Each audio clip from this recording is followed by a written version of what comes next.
Assalamualaikum warahmatullahi wabarakatuh. Nahmaduhu wa nusolli wa nusallim ala rasulil karim wa ala alihi wa sahbihi ajma'in amma ba'du.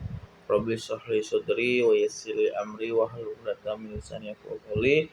Rabbi zidni ilman warzuqni fahma. Yang terhormat Bapak dosen pengampu mata kuliah metode tafsir, ya, Bapak Al-Ustaz Abdul Ghafur, serta teman-teman yang saya hormati, yang saya banggakan, yang menyaksikan video hari ini. Ya, kembali lagi bersama saya Irfan Maulana yang akan membahas tentang atau mereview karya ilmiah yang berkaitan dengan metode tafsir atau berkaitan dengan tafsir ya. Pertama-tama ya, ini adalah mungkin video terakhir ya tentang metode tafsir atau review skripsi ya, karya ilmiah yang berhubungan dengan metode tafsir di video saya. Pada kesempatan sebelumnya ya, video sebelumnya kita sudah membahas metode tafsir yang maudhu'i, skripsi yang berjudul maudhu'i, yang bertemakan atau berjudul tentang hakikat syahwat ya di surga ya. Nah, pada kesempatan sekarang masih dari metode tafsir maudhu'i juga, yaitu tentang kita akan membahas tentang atau mereview skripsi yang berjudul konsep imam dalam tafsir Al-Manar. Masya Allah. Imam seperti apa yang benar itu? Atau apa sih definisi imam itu? Yang mana skripsi ini yang dipublikasikan oleh kakak kelas kita ya, tahun 2021 di repository UIN Syarif Hidayatullah. Ya, dari judul ya, kita sudah tahu bahwasanya skripsi ini memang sudah terbentuk menggiring kita bahwasanya ini loh tafsir maudhu'i. Dari judulnya sudah kita ketahui konsep imam. Apa sih konsep imam itu? Ya, menurut tafsir Al-Manar. Ya, pembahasan ini, judul ini sangat sangat menarik. Dimana bahwasanya banyak kalimat-kalimat imam, kalimat-kalimat yang mengatakan bahwasanya imam itu suatu pemimpin ya. Kata imam disebutkan sebanyak 12 kali dalam Al-Quran, baik dalam bentuk tunggal, mufrad ataupun dalam bentuk jamak. Ya. Namun pada penelitian di skripsi ini ya, hanya memiliki kata imam yang terdapat dalam surat Al-Baqarah. Yang diteliti di skripsi ini yaitu konsep imam yang ada di Al-Baqarah ayat 124 dan Hud ayat 15 dan At-Taubah ayat 12.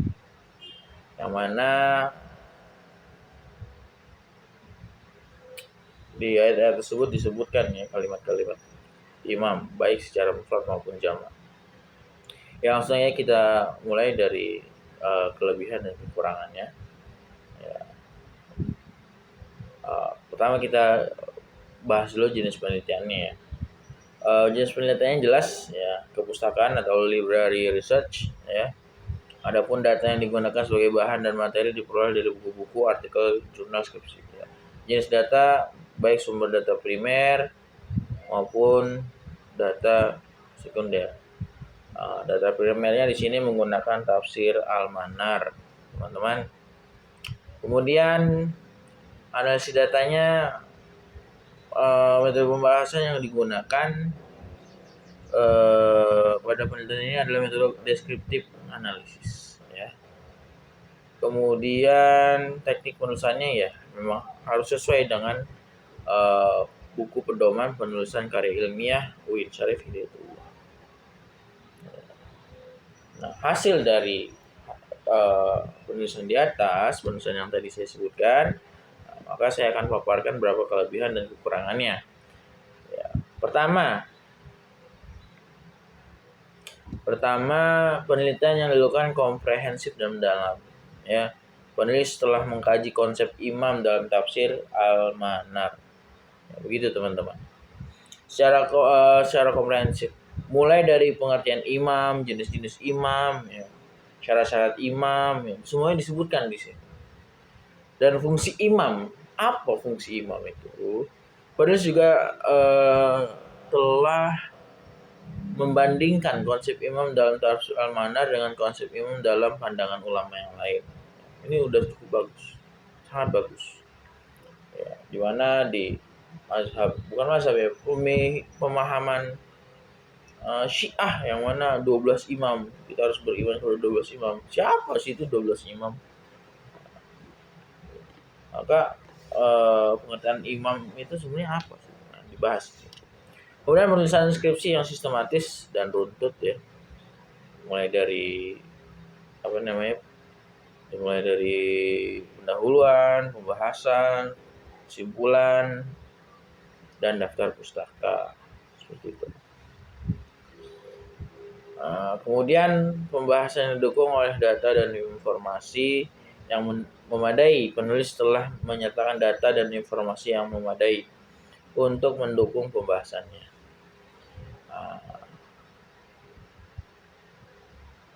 Nah, berdasarkan kelebihan-kelebihan tersebut, maka skripsi ini yang kita bahas sekarang memberikan pemahaman yang komprehensif tentang konsep imam dalam tafsir Al-Manar. Ini dari sudut pandang tafsir Al-Manar ya teman-teman. Nah, ada kelebihan, pasti juga ada kekurangan. Kekurangannya apa sih? Nah, pertama, kedalaman pembahasan. Nah, meskipun komprehensif, pembahasan mengenai jenis imam, syarat-syarat imam, dan fungsi imam mungkin masih bisa diperdalam ya. Kedalaman pembahasannya kurang dalam, oke?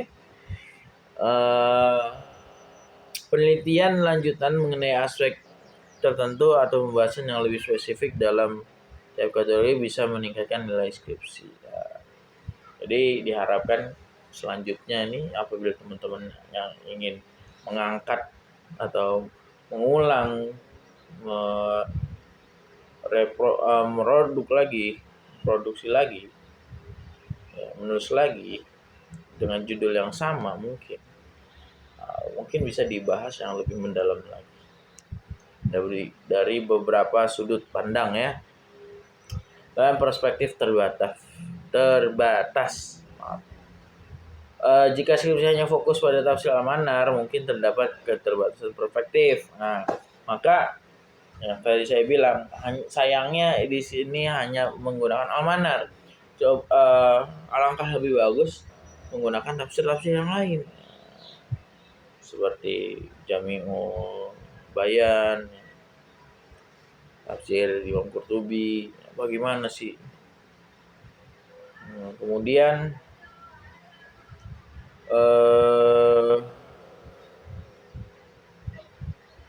ataupun dengan pendapat imam yang atau pendapat ulama yang lain, walaupun mereka tidak memiliki kitab tafsir ya, tapi ada ulama-ulama, misalkan ulama ahli tasawuf,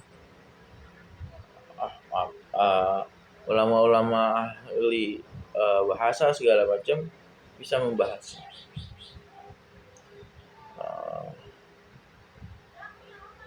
Kemudian dirilis pada tahun 2021, mungkin ada perkembangan dan diskusi terkini mengenai konsep imam. Kritik kekurangan yang mungkin ada adalah minimnya pembahasan mengenai kritik atau tanggapan terhadap konsep imam. Tidak dikaitkan pendapat A dan pendapat B. Ya, tadi yang saya bilang hanya berfokus sama tafsir Al-Manar saja. Ya seperti itu. Nah, mungkin Itu aja. Cuman kelebihan dan kekurangan tadi tidak menutupi dari bagusnya karya ilmiah ini. Karya ilmiah sudah cukup bagus, sangat bagus. Wallahu alam bishawab. Ya, mungkin uh, sampai sini saja saya pamit undur diri. Akhirul kalam. Assalamualaikum warahmatullahi wabarakatuh.